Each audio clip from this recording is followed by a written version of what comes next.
जय शिव शंभू। आइए आज हम दूसरे शिव सूत्र को विस्तार से समझने का प्रयास करें। इस सूत्र में भगवान शिव ने हमें बहुत सूक्ष्म आध्यात्मिक सत्य को बताया है। ज्ञानम बंधः अर्थात ज्ञान ही बंधन है। ये बात सुनकर प्रथम दृष्टि में आश्चर्य होता है। ज्ञान तो हमें शक्ति देता है, समझ देता है, फिर शिवजी स्वयं ये क्यों कह रहे हैं कि ज्ञान बंधन है? तो शिवजी कौन से ज्ञान की बात कर रहे हैं जो आत्मा को बंधन में बांधती है? शिवजी कहते हैं कि ज्ञान अर्थात सामान्य बौद्धिक ज्ञान जो इंद्रियों और मन से प्राप्त होता है वह आत्मा को बंदी बनाता है। यहाँ ज्ञान का तात्पर्य उस बाहरी मानसिक द्वैत आधारित ज्ञान से है जो इंद्रियों के द्वारा सुनकर, देखकर, छूकर प्राप्त होता है। उदाहरण के लिए, मैं यह हूँ, तू वह है, यह अच्छा है, वह बुरा है, जैसे द्वैत को जन्म देता है। हमें शरीर, नाम, जाति, भूमिका, विचारों के साथ अभिन्न रूप से जोड़ देता है। हमें सच्चे आत्म स्वरूप से दूर कर देता है। ऐसा ज्ञान आत्मा को सीमित करता है और बंधन का कारण बनता है। कश्मीर शैव दर्शन में ज्ञान को दो प्रकार का माना गया है। सामान्य या लौकिक ज्ञान जो मन और इंद्रियों से आता है, यह बंधन है। स्वज्ञान जो प्रत्यक्ष अनुभव से आता है, यही मुक्ति है। इस शिव सूत्र में पहले प्रकार के ज्ञान की बात की जा रही है। केवल पढ़ना, सुनना, जानना ये मुक्ति नहीं देता। ज्ञान का अभिमान, तर्क या सूचनाओं का संग्रह आत्मज्ञान का स्थान नहीं ले सकता।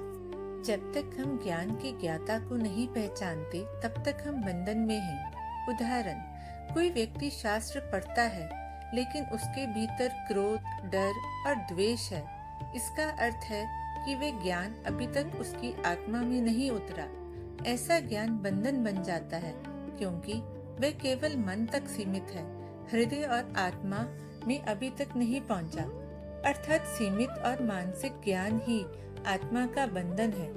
मुक्ति अनुभव से आती है, जानकारी से नहीं।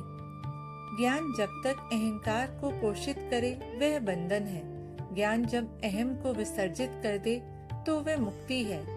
जो ज्ञान आत्मा को शिव से अलग अनुभव कराता है वही बंधन है। जैसे कि एक बच्चा जन्म लेता है, वह शुद्ध चैतन्य है, कोई नाम नहीं, पहचान नहीं, वह स्वाभाविक शिव स्वरूप है। फिर उसे सिखाया जाता है, तुम लड़का हो, तुम हिंदू हो, तुम्हें डॉक्टर बनना है।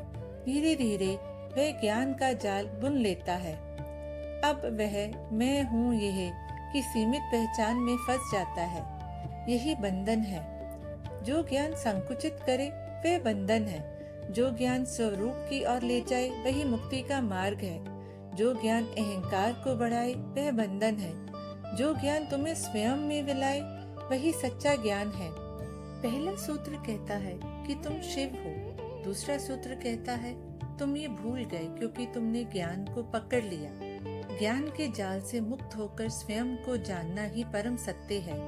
शिव सूत्र हमें ये दृष्टि देते हैं कि ज्ञान तब तक बंधन है जब तक वह स्वयं को सत्य मानता है। जब ज्ञान झुककर चैतन्य अर्थात आत्मा को पहचान ले, आत्मज्ञान कर ले, तब वही ज्ञान साधक को शिव बना देता है। तो बंधन से मुक्त होने के लिए साधक को अपनी पहचान छोड़नी पड़ेगी। अर्थात जब हम सोचते हैं मैं डॉक्टर हूँ, माँ हूँ, दुखी हूँ, तो हम उस पहचान में बंध जाते हैं। मुक्ति के लिए हमें समझना पड़ेगा कि मैं सिर्फ इन सब का देखने वाला हूँ। दूसरा, साधक को साक्षी भाव अपनाना पड़ेगा। अर्थात मन में जो विचार, भावना, डर या लालच आए बस उसे देखो, उसमें उलझो मत। मुक्ति के लिए खुद से कहो मैं इसका साक्षी हूँ, मैं इससे अलग हूँ। तीसरा, साधक को रोज कुछ समय मौन में बैठना, गहरी सांस लेना और मन में कहना कि मैं शुद्ध आत्मा हूँ, मैं ही शिव हूँ। इससे धीरे धीरे भीतर की शांति महसूस होने लगेगी। जय शिव शंभू।